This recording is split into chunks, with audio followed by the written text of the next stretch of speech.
So ayan mga ka-e-bike, welcome back to my YouTube channel. So for today's video, ayan, dumating na yung Porsche na galing Taiwan. So sinabay sa Porsche ko na isa. So bali may ginawa ko dito sa Porsche na to. So ikinabit ko yung controller niya na 360 na power drive, tapos lithium na 70 to 60 amperes. Tapos dito naman itong panel board niya, pinalitan ko ng Koso. So yung dati niya, ito siya mga ka-e-bike. Ayan, ito yung panel niya dati. So pinalitan ko na siya ng Koso. So original na Koso to. Ayan, kulay gray yung pinakasakit niya.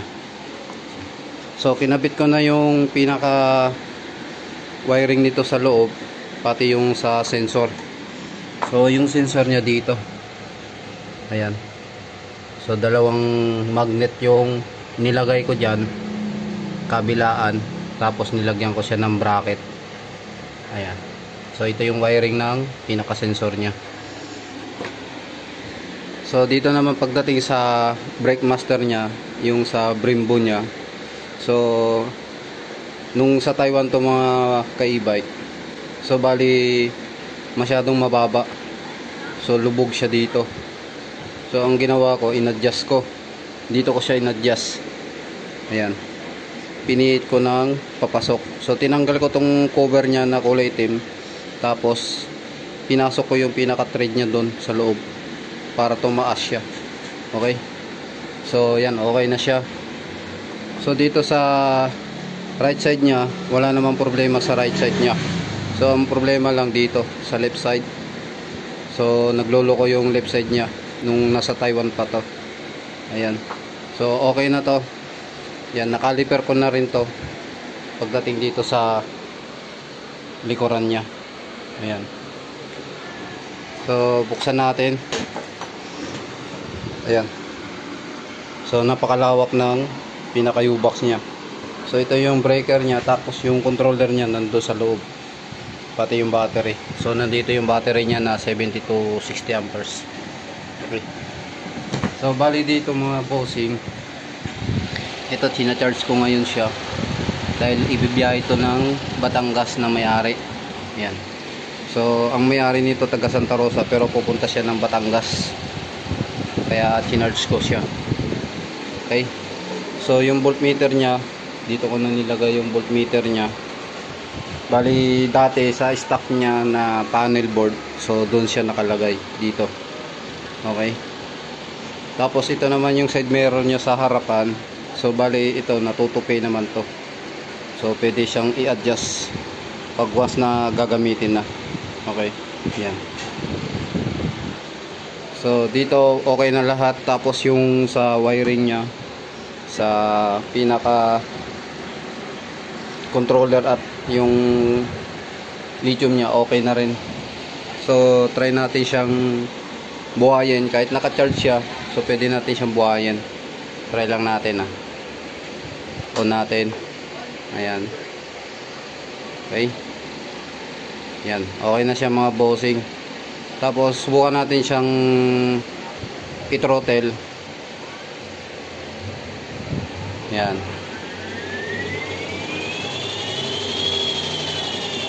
Okay. Preno natin. Yan. So pagka once na mataas yung pinaka RPM nyo dito, so pwede nyo naman to i-adjust. So may adjustan naman yan. Yan. Pindutin nyo lang to, yung dalawang itim na to, pagsabayin nyo siya. Ayan. Yan. Pagka once na naka-adjust na yan, yan, pwede nyo i-adjust. Tapos ito, ilipat nyo. Yan, ito papalitan nyo to ng 2 or 4. Yan. Pag 4, so mababa siya masyado yung pinaka RPM nya. Tapos yung 2 naman, medyo katamtaman lang.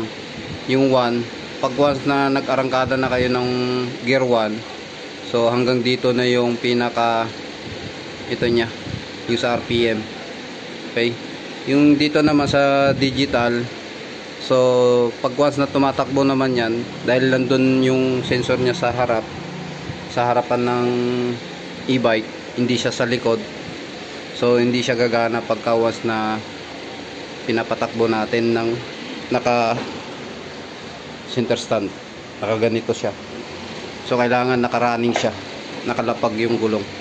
Okay, so yan, palitan natin yun, palitan natin ng 1 natin. Okay, so ito kailangan naka-P, naka-positive. Tapos ito yung sa magnet nya, sa pulse nya, kailangan pagka once na maglipat tayo ng pulse, kung dalawang magnet lang yung gagawin natin, ganito gagawin natin. Yan, lipat natin.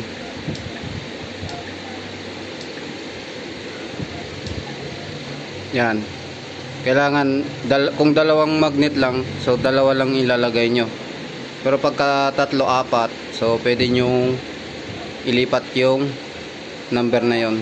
Okay, so pagka nagbago naman ng backlight dito, itong ilaw, long press nyo lang to. Yan, okay, long press lang to kung gusto nyo baguhin. Yan,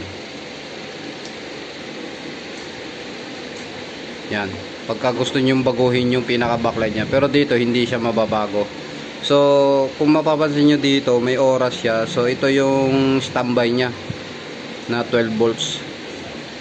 So kung pwede nyo, kung gusto nyo paganahin to, so pwede naman nyo paganahin tong pinaka standby na timer nya, yung sa oras.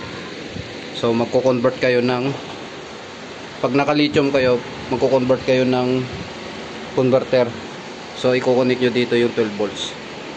Okay, para pagka pinatay nyo, so pinatay nyo dito sa ignition, so automatic naman siya buhay dito yung pinaka oras nya.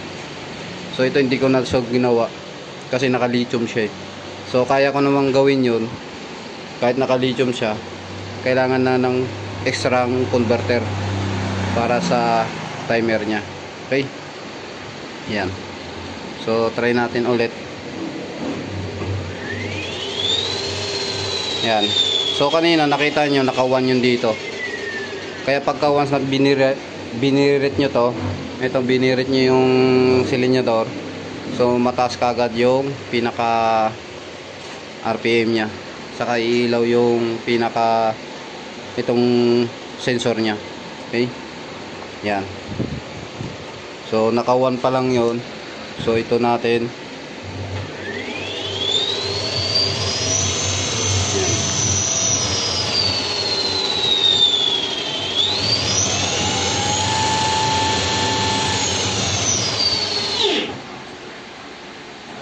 So nakataw na kagad yun.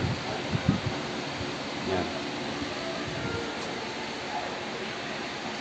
Tapos kung 83 natin, gear 3 natin, ayan, gear 3,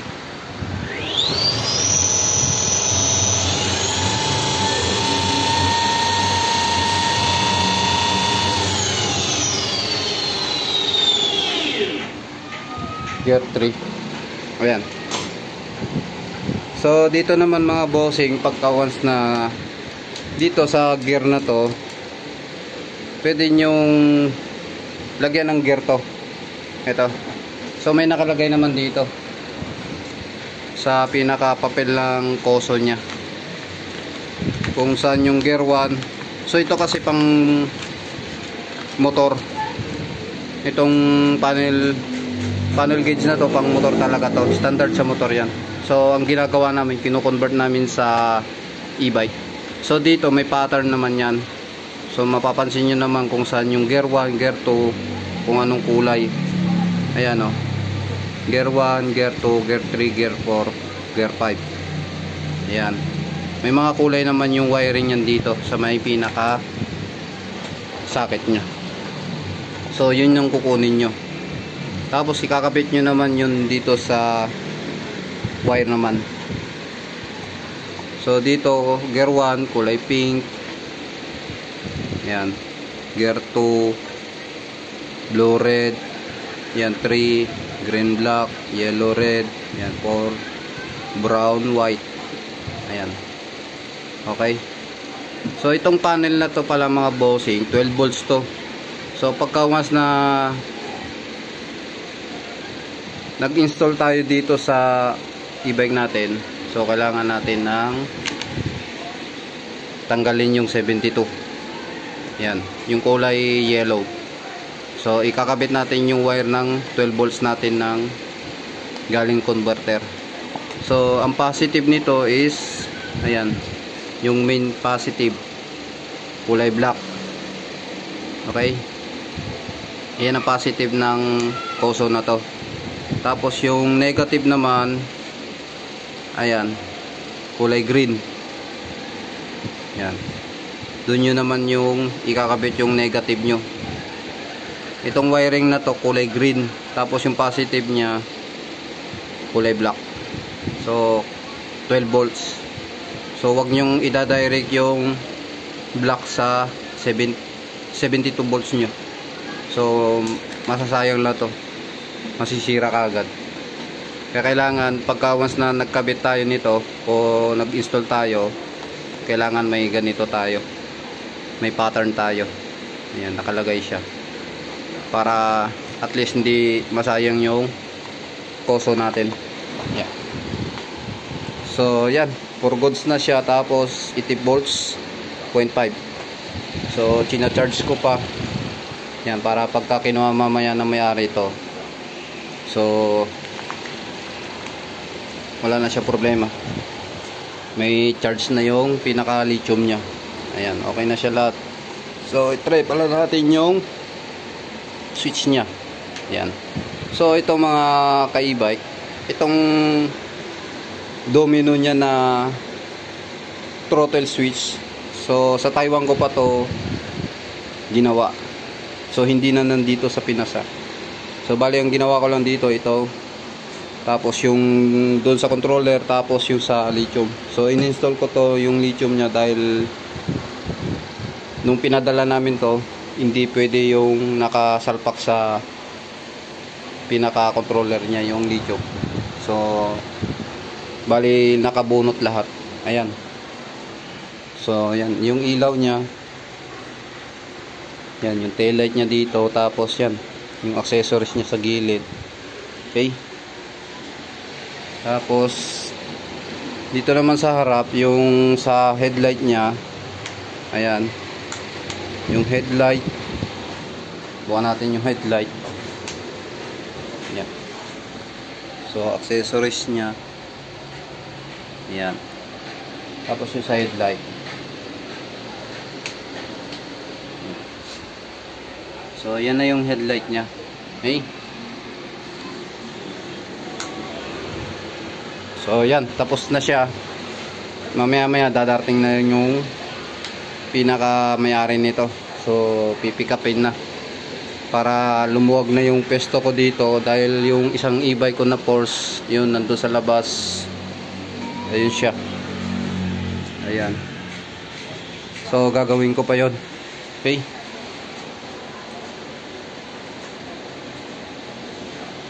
Yan.